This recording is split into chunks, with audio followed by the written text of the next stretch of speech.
અશક્ય રહસ્ય. કચ્છનો કાળો ડુંગર આ કોઈ સામાન્ય પહાડ નથી, પણ રહસ્યોનો ખજાનો છે. શું તમે જાણો છો કે અહીં ગાડીઓ આપમેળે 100ની સ્પીડે પહાડ ચડવા લાગે છે? વિજ્ઞાન કહે છે કે આ મેગ્નેટિક ફિલ્ડ છે, પણ સ્થાનિક લોકોનું રહસ્ય કંઈક અલગ જ છે. કહેવાય છે કે હજારો વર્ષો પહેલાં અહીં ભગવાન દત્તાત્રેય આવ્યા હતા અને તેમના આશીર્વાદથી જ આ ભૂમિ પર કુદરતના નિયમો ઊંધા પડે છે. પણ ચોંકાવનારી વાત તો એ છે કે જો તમે અહીંથી પાછા વળતી વખતે સાવધાની ના રાખો તો તમારી ગાડી કાબુ બહાર જઈ શકે છે.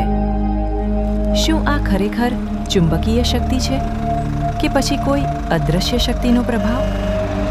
સત્ય આજે પણ કોઈ જાણી શક્યું નથી. જો તમે પણ ભગવાન દત્તાત્રેયમાં માનતા હો તો કોમેન્ટમાં જય ગુરુદેવ લખો અને આવા જ અનોખા રહસ્યો માટે અત્યારે જ ગુજરાતી મિસ્ટ્રીને સબસ્ક્રાઇબ